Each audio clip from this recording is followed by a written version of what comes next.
Assalamu alaikum, alhamdulillah.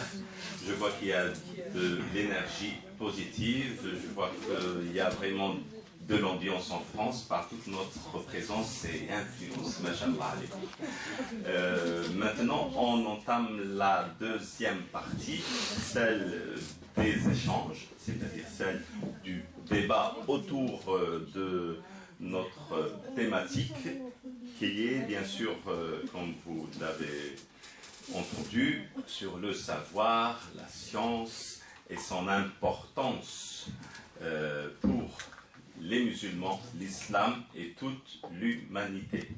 Et d'ailleurs, le Coran il dit وَمَا أَرْسَلْنَاكَ إِلَّا رَحْمَةً لِلْعَالَمِينَ. Et l'ilm, la science, est un élément de la rahma, parce que c'est ça qui nous fait y élever par rapport à toutes les autres créatures visibles et invisibles. Voilà, maintenant je donne le micro à notre cher. Répondre par question. Oui, barakallahu fik, très important. D'ailleurs, le Coran, il est tout à fait, vous êtes au Coran, certainement, il est tout à fait d'accord avec ce que vous venez de dire, c'est que d'utiliser la science moderne pour justement orienter ces jeunes futures générations vers la foi, parce que l'athéisme fait rage, même dans le monde musulman. Vous imaginez, même dans l'Arabie Saoudite, il y a des milliers de jeunes qui quittent l'islam, carrément. Même s'ils ne le quittent pas dans l'apparence, ils le quittent dans la pratique. Vous savez, en Arabie Saoudite, pourtant c'est le premier pays qui, dans l'apparence, applique la charia au monde, toute catégorie de déviation existe en Arabie Saoudite. L'homosexualité, tout ce qui est... Bien sûr, ce que nous considérons, selon les principes islamiques, que l'homosexualité, déviation, pour ceux qui ne considèrent pas, ça c'est autre chose. Autre chose, l'alcool, les agressions, les meurtres, la sorcellerie, tout. Vous voyez, donc la religion, vous voyez, si elle est mal utilisée, elle ne fait qu'empirer les choses. C'est pour ça que c'est très important d'utiliser ce que le Coran utilise également, c'est ce qu'on appelle l'inimitabilité scientifique dans le Coran. C'est-à-dire le Coran, comme il est intemporel, comme il est en dehors du temps et de l'espace, c'est-à-dire Dieu, je parle de Dieu, il nous a orientés vers quelque chose de très bénéfique à l'humanité, parce que c'est rahma pour l'humanité. Alors, pour retenir les gens dans la foi ou pour les convaincre, justement, parce que l'homme sur terre, il a une mission à accomplir et un message à communiquer. La mission et le message, c'est de combattre le mal et de soutenir le bien, sans considération de religion, de race, d'appartenance, etc. Et donc, si on n'est pas convaincu, par exemple, et donc il faut utiliser l'aspect scientifique. Le Coran a utilisé beaucoup d'éléments, il a fait allusion à des aspects scientifiques, justement pour convaincre, pour enraciner la foi en un Dieu unique, un Dieu... si j'ose dire, providentiel, de l'humanité, un Dieu Père, si j'ose dire, même si ce n'est pas le sens biologique qui est voulu. Moi, j'utilise dans mes discours du vendredi à la mosquée de Montigny-les-Cormeilles, souvent, j'explique un mot, je passe dessus une demi-heure. Comme je vous dis, je suis un fan de la science moderne, surtout du côté médical et sciences naturelles, et même l'astrophysique. Et bien, le Jumu'ah où je fais un cours sur un aspect scientifique, le Jumu'ah d'après, je vois plus de gens qui ont attrait à la science plus que le Jumu'ah d'avant. Vous voyez, parce qu'on voit ça, on observe, il y a beaucoup de monde. Vous voyez, et donc c'est très important ce que vous avez dit, c'est vrai. Il faut maintenant utiliser pas seulement la science moderne, toute discipline confondue. Il faut vraiment l'utiliser au service de la foi. Le Coran a énuméré les étapes de la formation du fœtus de l'enfant de sa mère. Le début de Surat al-Hajj, le pèlerinage, qu'est-ce qu'il a à voir avec l'embryologie? Il a parlé des détails de la formation du fœtus. خلقناكم من تراب ثم من نطفة ثم من علقة ثم من مضغة مخلقة وغير مخلقة, etc. C'est extraordinaire. Des médecins ont embrassé l'islam grâce à ça. C'est pas parce qu'ils ont aimé les musulmans, non, c'est parce qu'ils ont trouvé une réalité, pas une théorie, une réalité, ou une hypothèse, une réalité scientifique qui est conforme à ce qu'enseigne le Coran. Pourtant, le Coran, ce n'est pas un livre scientifique, c'est un livre de foi, de spiritualité, d'amour, de fraternité, etc., etc. Mais il a tout utilisé pour garder les croyants, pour garder les gens les humains croyants. C'est très important ça, mais c'est pour ça moi je dis aux femmes, vous ne pouvez pas aller à la mosquée pour apprendre, ou à l'école, ou à l'institut, apprenez cette méthode-là simple. Au bout d'un an, 2 ans, 3 ans, vous allez voir que vous avez changé au niveau de l'acquisition du savoir. Et à partir de là, vous pouvez dialoguer avec votre enfant, parce qu'aujourd'hui, il y a un conflit intergénérationnel. Notre génération, ce n'est pas la génération de mes enfants, moi j'ai aussi des enfants. Et souvent, ils ne me comprennent pas. Mais quand j'utilise les données scientifiques, quand je leur ai parlé par exemple, parce qu'ils étaient un petit peu, c'est des filles, hein, moi j'ai 3 filles, un petit garçon, et donc ils sont attirés un petit peu de ce côté de la mode, même dans les porte-foulards, mais à la mode. Par exemple, j'ai des filles qui portent le foulard, mais qui portent le collant. Moi j'ai dit, je suis désolé, c'est pas un hijab ça. Enlevez, laissez apparaître vos cheveux, mais mettez un pantalon large. C'est pas un hijab ça.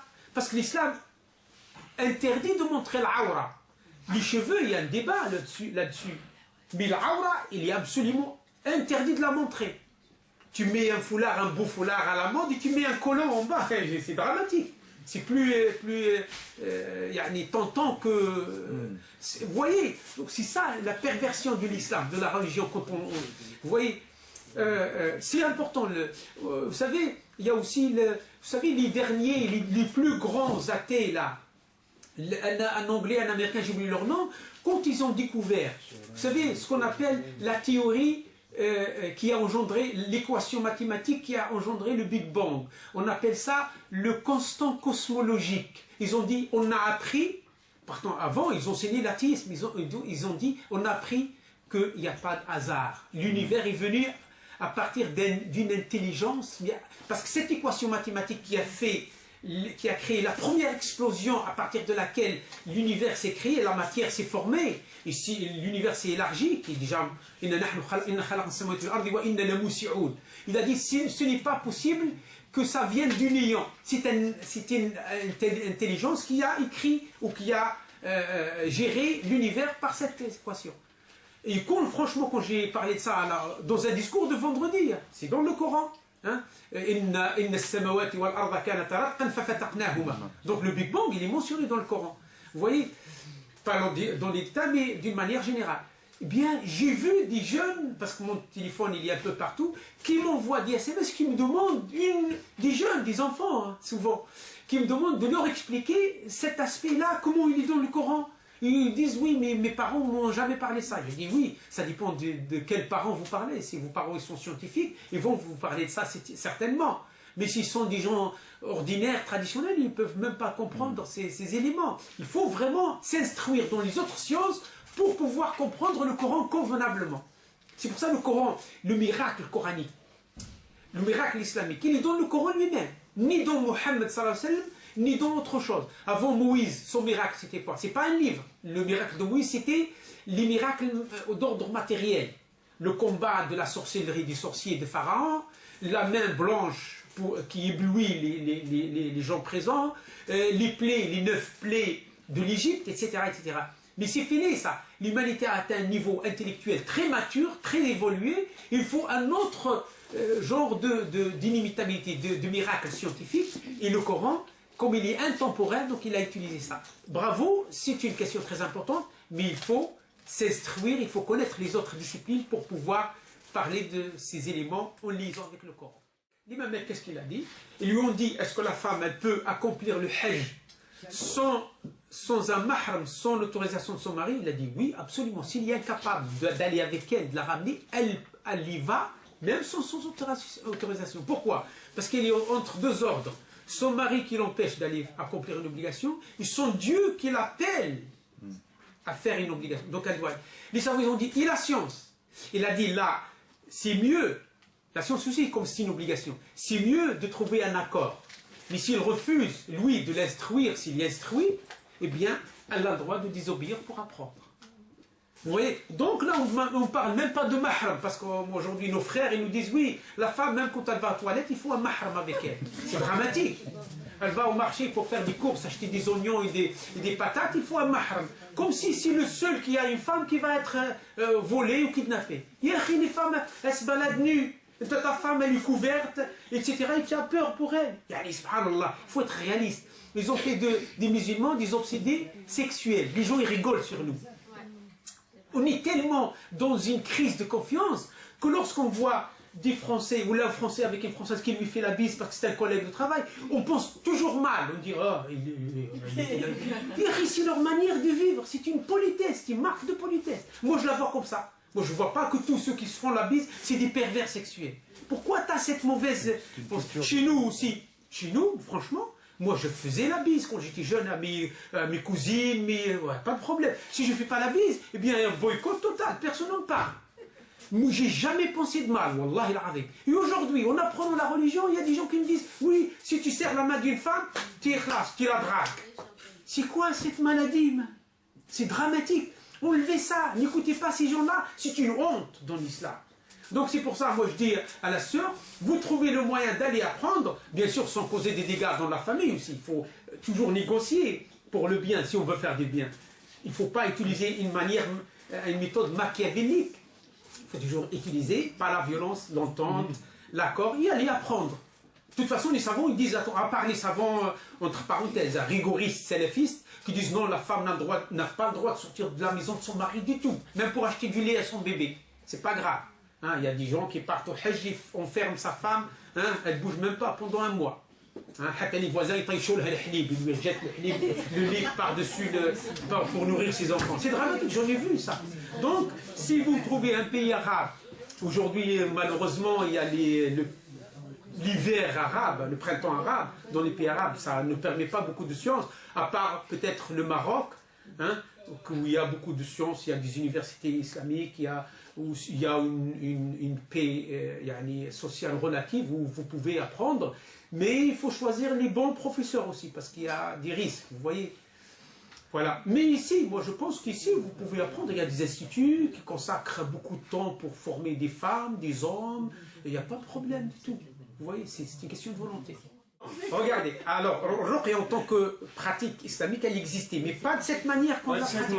Ruqya, si vous trouvez un shirk qui frappe, eh bien c'est un mauvais. Hein? Parce qu'un shirk qui exige une grande somme d'argent, si une somme symbolique, c'est pas grave parce que nous aussi il médite. Ah oui, c'est grave. Je vous conseille pas d'aller faire Ruqya chez un boxeur. Hein? Si c'est nerve, c'est dangereux. Il va pas seulement tuer les djinns, il va vous tuer aussi. Donc Ruqya en tant que pratique, elle est islamique, elle existe. Rasul sallallahu alayhi wa sallam, dans le Bukhari, un hadith, on dit genre, mais en douceur, tu lis le Coran, c'est tout, sans plus, tu rajoutes rien du tout. Sauf si tu es... moi, je conseille, j'avais des élèves qui étaient des médecins, je les ai conseillés, écoute, tu soignes, certainement physiquement, oui, mais il y a des maladies qu'on appelle en Occident d'ordre psychologique. En fait, tout ce qui est perturbation psychologique, justement, ça vient de ce monde occulte. Ce monde que nous ne maîtrisons pas, ce monde qui se situe dans la 4e dimension, qui a de l'influence sur nous. Et là, il nous a fait allusion à ça. Il a dit il vous voit, Satan, ici, 6 soldats. Et le Coran, il dit qu'il a 6 soldats. Déclare-leur la guerre. Allah, il va vous déclarer la guerre. Donc, seulement quand on fait la ruqya, il faut la faire dans les règles prophétiques. Il ne faut pas la faire n'importe comment. Donc, parmi les règles, c'est ne pas demander des sommes exorbitantes, c'est haram quand même, ça devient du business. يشترون بآيات الله ثمنا قليلا تقرأ عليه الفاتحة tu lui demandes 500 €. Astaghfirullah, c'est la chose. C'est grave, il y a un homme qui a un peu de spiritualité, tu vois, et donc voilà, c'est ça. Mais ruqya, ça existe. Maintenant, c'est pas parce qu'il y a des gens qui pervertissent la ruqya que nous on dit non. Non, il ne faut pas avoir cette mauvaise réaction. Il y a des faux médecins aussi. On ne va pas dire que la médecine est fausse parce qu'il y a des faux médecins. Donc voilà. Mais il y a des businessmen maintenant, il faut les éviter. Et il faut les... voilà. Il faut les éviter. Après, il nous a dit que c'était un ancien boxeur. Hein, tu vois? C'est ça. Vous savez pourquoi? Parce que elle se base sur une dizaine de versets, dont l'un d'eux, il dit, Allah Ta'ala nous dit, nous informe, et l'information divine est livrée, il dit parce que tu ne peux pas être guéri si tu n'as pas la foi dans la guérison coranique de Dieu. Parce qu'Allah Ta'ala nous a appris, même si tu es médecin, hein, et quand tu soignes, tu dis Bismillah, bi'idhnillah, tawakkaltu ala Allah. Hein? Il faut toujours demander l'aide de Dieu. Vous voyez? Parce que Dieu nous dit, attention, la mort est vivant. Elle est vivante. Il dit, comme il a créé la vie, il a créé la mort. Donc la mort, c'est un programme, hein, composé de virus, de microbes, qui est mis, hein, dans l'air ou dans les cellules. Un jour, il est actionné avec l'ordre d'Allah Ta'ala, il se réveille, il va mettre fin à la vie de l'être humain. Parce qu'Allah Ta'ala, c'est la règle, ce qu'on appelle la théorie de la causalité. Même les Occidentaux croient. La mort ne vient pas sans cause. Il y a toujours une cause. Même la crise cardiaque, elle a une cause. Soit vous avez peur, soit vous êtes stressé, soit etc. etc. Vous voyez? Donc Allah Ta'ala, il veut nous montrer que tout est, même si le terme de la vie, il est limité par Dieu, c'est lui qui impose le terme, mais pas la manière avec laquelle on va mourir. Ça, c'est le destin aussi. Les gens, ils sont fatalistes, ils ne comprennent pas le fonctionnement du destin. Ça mérite une rencontre un jour pour expliquer ça. Parce que les gens, ils font des bêtises, les musulmans, ils font des bêtises, ils accusent Allah. Ils tuent, tu lui dis pourquoi, il te dit c'est le Mektoub, c'est Allah qui m'a écrit ça. Qui t'a dit ça? Tu as regardé toi dans le Lawh al-Mahfouz, qu'est-ce que Allah t'a écrit? Tu as fait une bêtise, demande pardon à Dieu, il répare tes bêtises. Parce qu'Allah il ne peut pas t'imposer, hein, un mal, il te demande des comptes, sur ça. C'est pas possible, c'est paradoxal. Donc le ruqya existe, mais il y a des faux raqis. La médecine, elle est reconnue collectivement, mais il y a des charlatans également, partout. Par contre, elle va mieux. Oui, bien sûr. Il faut avoir la foi. Ça, c'est à votre temps. Voilà. Est-ce qu'on peut se la faire nous-mêmes? C'est la meilleure. C'est la meilleure. Le prophète dit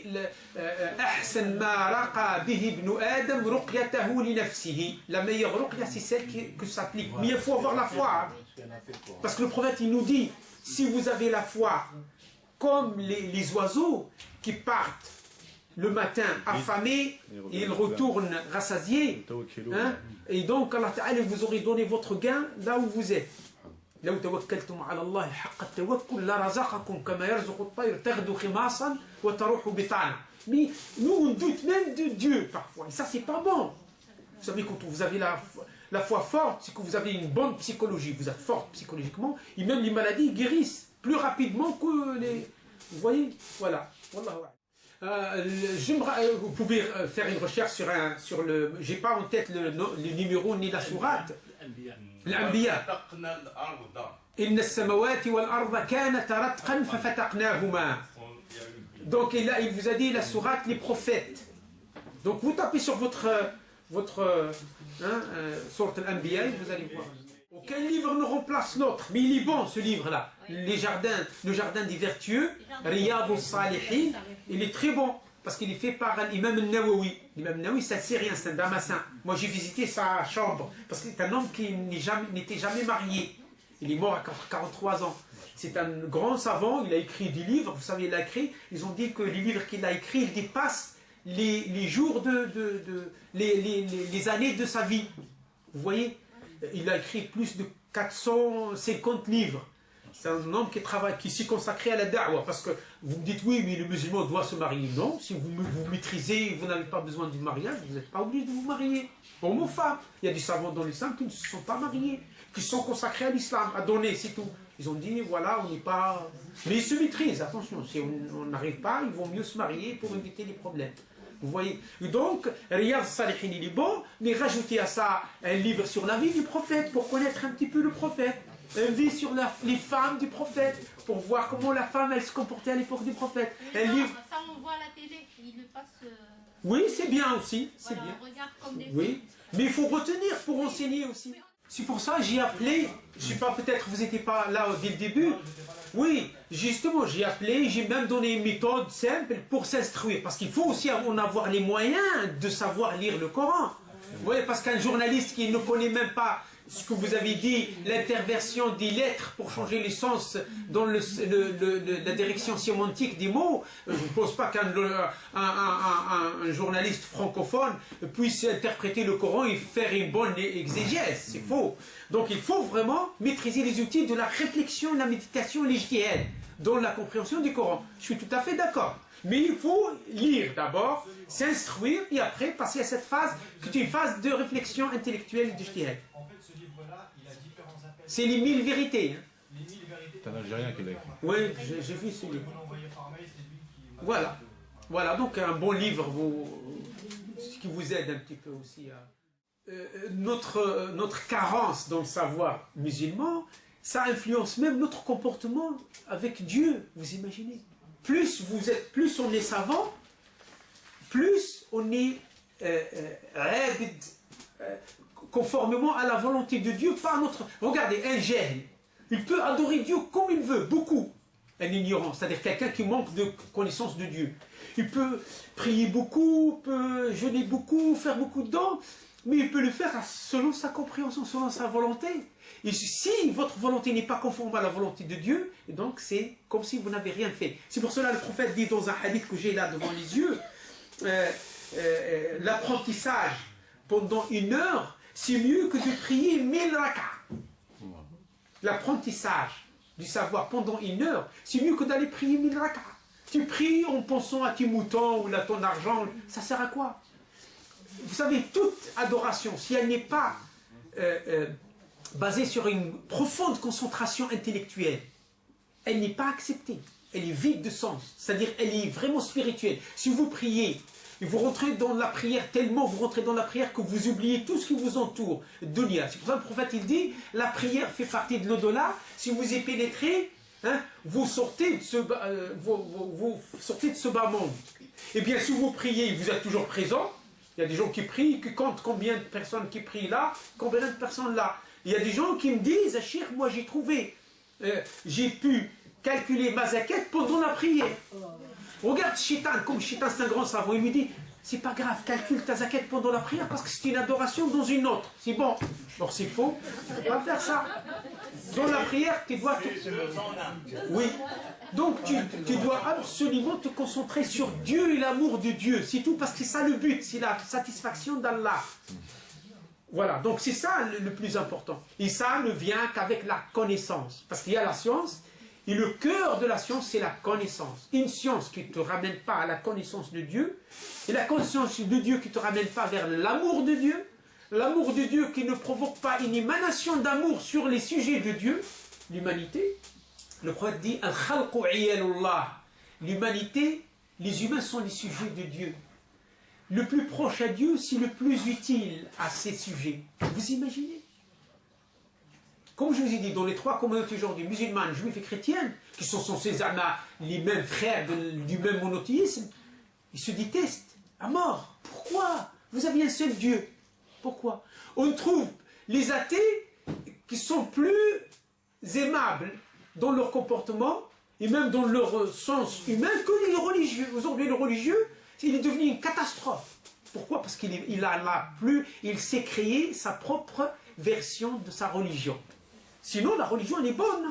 Parce que la religion, c'est la religion de Jésus, de Moïse, d'Abraham, de tous les prophètes et de Mohammed, c'est l'islam. C'est la soumission à la volonté de Dieu, une soumission basée sur l'amour et la dévotion.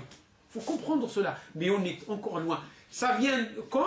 Comme m'a dit le frère tout à l'heure, comme je l'ai dit moi au début, avec l'instruction, l'apprentissage, le vrai, le bon, la bonne compréhension de l'islam. Alors, comme je vous ai dit, vous choisissez des livres, ce qu'on appelle al-mukhtasarat, les précis.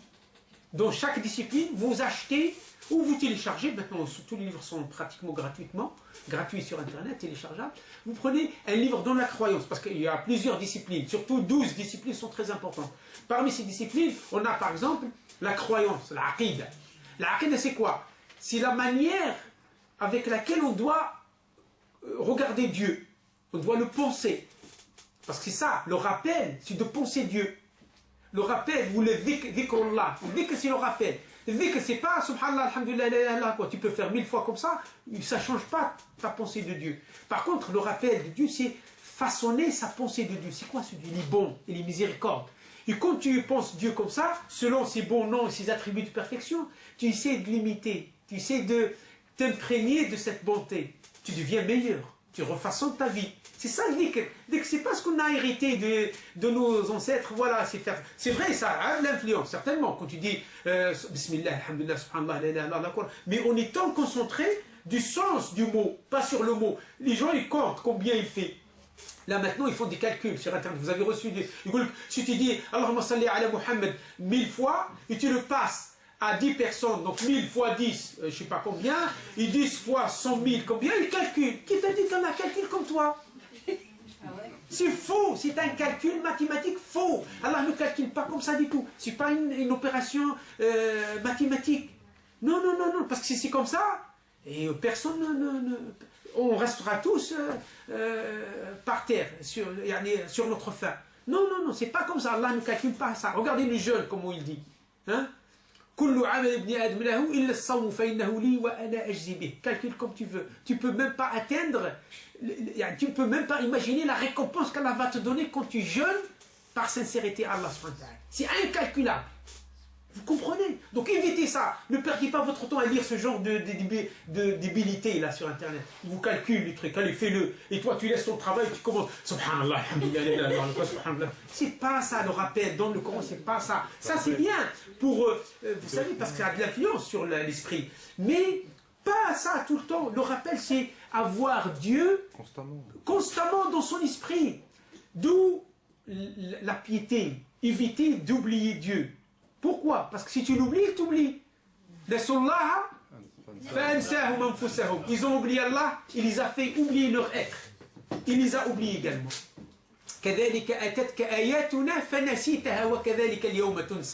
Nous t'avons envoyé aussi, tu les as oubliés. Par préméditation ou par oubli, par distraction. Aujourd'hui, on t'oubliera. Et quand Allah oublie quelqu'un, il le met en enfer. Donc voilà, bien que moi j'aime pas prêcher l'islam avec l'enfer, j'aime toujours prêcher l'islam avec le paradis. Mais il y a des gens qui ne comprennent qu'avec leur ça. Donc c'est pour ça que dans le Coran, il a utilisé la menace aussi, mais très peu. Il a utilisé plus la promesse, le paradis, le rahma, etc. pour ramener les gens par amour, pas par peur. L'islam n'est pas basé sur la peur, jamais. Jamais Allah n'a revendiqué, regardez dans le Coran, à aucun moment, aucun verset ne revendique la peur des gens. Tous les versets revendiquent l'amour des gens. Il dit yuhibbuhum wa yuhibbunahu. Il les aime et eux, ils aiment Allah. Il menace Allah. Si tu l'aimes pas, il te menace. Il te dit attention.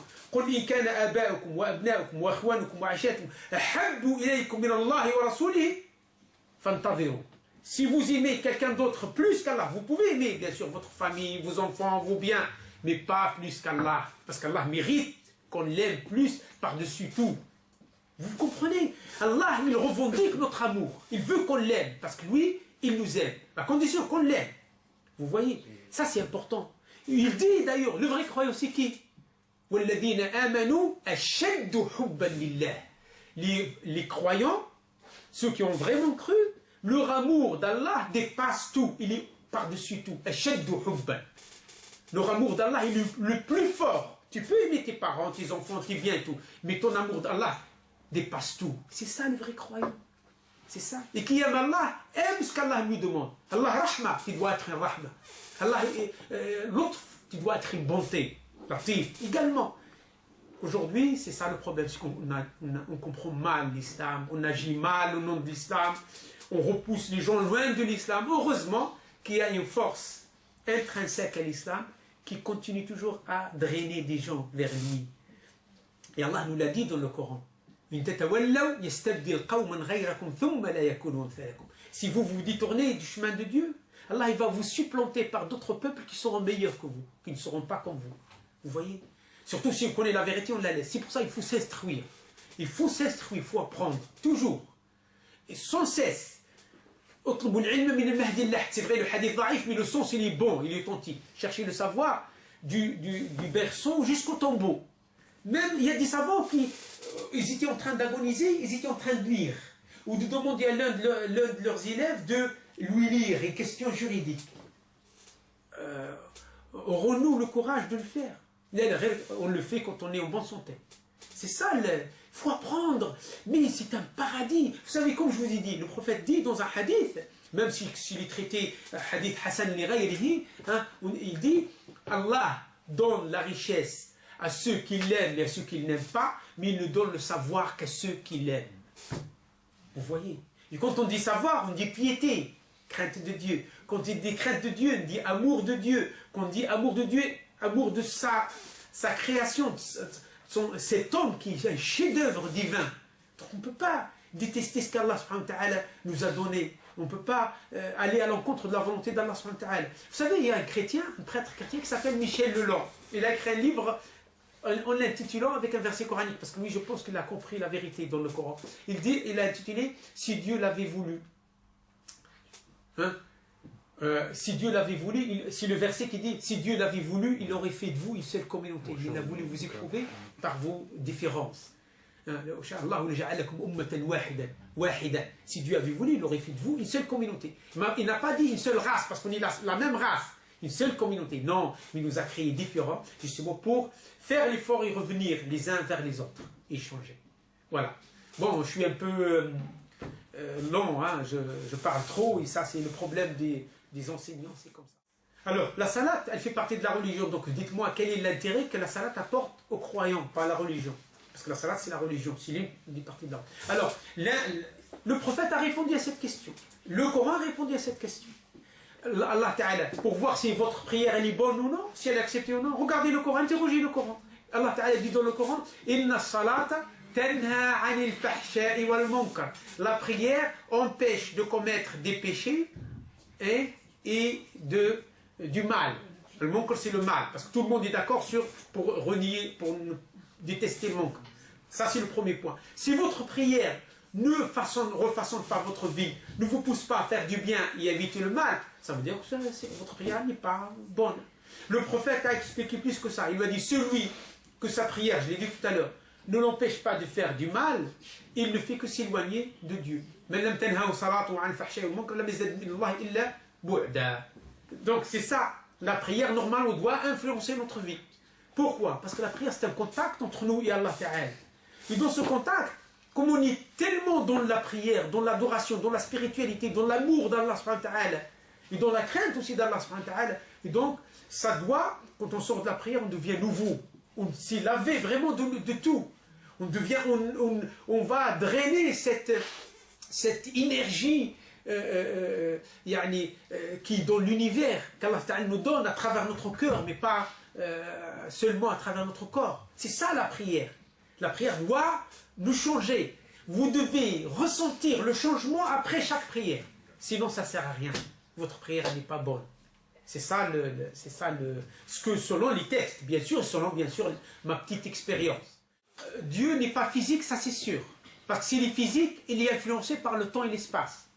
Donc il devient périssable. Parce que Dieu est l'image de l'homme et l'image de Dieu. oui, il y a l'image spirituelle, pas physique, c'est grave. Parce que si vous étudiez un petit peu, même chez les syllogistes grecs, hein, si vous étudiez par exemple sur l'Antiquité, les penseurs philosophes, les déistes grecs de l'Antiquité, moi j'ai étudié Aristote, Platon, etc. Qu'est-ce qu'ils disent? Ils croient, pourtant les Grecs, ils vénéraient une multitude de divinités. Et comme par hasard, leurs philosophes, non, ils n'étaient pas des mouchriquines, ils étaient des mouahidines, surtout comme dit Ibn Rushd d'Averroès. Ils croyaient en un seul Dieu. Ils l'appelaient le moteur inerte, ou le moteur qui ne meuve pas. La première force qui a généré l'univers. Il y a des divergences de concepts entre eux et nous, parce que nous on a une autre idée. C'est vrai que Dieu c'est lui qui a poussé l'univers, qui l'a créé à partir du néant. Eux ils disent pas à partir du néant, à partir du cytoplasme, la matière. Bien sûr là aussi il y a un débat, c'est pas grave, c'est pas très grave ce qu'ils ont dit, c'est pas des shirk, mais ils sont des monothéistes, des unicitaires. Ibn Rushd d'Averroès dans son livre magnifique, que je vous conseille de lire d'ailleurs, surtout les gens qui ont un niveau philosophique un peu avancé, parce que ça nécessite quand même une certaine connaissance. Il a écrit le livre de... d'ailleurs, Averroès, c'est lui qui a traduit tout le patrimoine aristotélien, il l'a transféré en langue arabe, après les Européens latins, ils l'ont transféré dans les langues européennes. Et l'Europe n'a connu le patrimoine... Il était avant qu'il soit en grec, il était en syriaque. Et oui. Le syriaque, c'est une des dialectes de la langue arabe ancienne. Exactement. C'est-à-dire que les Grecs n'ont fait qu'emprunter aux oui. anciens arabes avant l'islam. Donc, ce que je voulais dire, moi je ne veux pas dire que nous sommes là, nous avons aussi pris les savoirs indiens et chinois et nous avons transféré ça dans la langue arabe, nous l'avons amélioré et le donné à l'Europe. En Espagne, il y a à Sicile, il y a Malte, en Italie. Pour ne pas prétendre aussi qu'on est les générateurs de toutes les sciences. C'est faux, comme disent les Européens aujourd'hui. Nous sommes une civilisation unique. Comme si c'était une civilisation bâtarde qui n'a ni père ni mère. C'est grave. Il faut reconnaître la continuité du patrimoine civilisationnel. Je ne sais pas l'idée que je voulais développer. Le livre de Averroès. Alors, le livre d'Averroès, je vous conseille de le lire parce qu'il est traduit en français et en anglais beaucoup. L'incohérence de l'incohérence. En fait, Il a répondu à oui, l'incohérence de l'incohérence, il a répondu à Al-Ghazali qui, lui, il a traité les déistes grecs comme étant des mouchriquines, des kuffars. Moi, j'ai traduit ce livre-là, il est encore sur le marché, L'incohérence des philosophes. Ghazali, il écrit un livre dans lequel il réfute la pensée des philosophes grecs sur 20 questions d'ordre théologique et philosophique. J'ai traduit, j'ai fait une étude de 400 pages dessus pour expliquer les questions. Parce que ce livre-là, il n'a été traduit qu'une seule fois, il y a longtemps, par un Français. Je ne sais pas là, je n'ai pas réussi à avoir cette traduction. Je pense, d'après ce qu'on m'a dit, des gens spécialisés, ils m'ont dit que tu es le deuxième qui l'avait traduit. Maintenant, je ne sais pas le contenu s'il est bon ou non. De toute façon, selon ma connaissance, mes études. Et voilà, je l'ai fait, je l'ai édité sur Internet, et dans lequel justement j'explique où est le désaccord entre Averroès et le Ghazali et les philosophes arabo-musulmans et les philosophes grecs. Vous voyez, le Ghazali il considère les philosophes grecs comme étant des mouchriquins, des mauvais penseurs philosophiques, et le Averroès il dit non, pourtant ils sont tous les deux musulmans, ils sont tous les deux fuqaha, tous les deux exégètes du Coran, etc. Vous voyez, et ça c'est beau dans l'islam, c'est pas grave, c'est pas dangereux, c'est beau d'avoir cette pensée. C'est pour ça, moi je dis, Horty, pour répondre justement à votre question, c'est que imaginez quelque chose qui échappe à l'imagination, ça ne sert à rien de faire des efforts dans ce domaine. Par contre, imaginez sa bonté, sa rahma, etc. Pourquoi? Parce que si vous forcez votre esprit à donner une image physique à Dieu, vous tombez dans ce qu'on appelle l'anthropomorphisme. Tajsim. C'est pas bon pour l'esprit humain, on n'a pas besoin. On croit plein de choses scientifiques qui sont symboliques. On croit tous dans les rayons ultraviolets qu'on ne voit pas. Ils les utilisent pour voir. Dans le laser qu'on ne voit pas, ils l'utilisent comme une arme. Et au Dieu, c'est difficile de le penser. C'est-à-dire de le penser comme ça sans l'imaginer. Non, il ne faut pas s'imaginer Dieu dans une forme physique.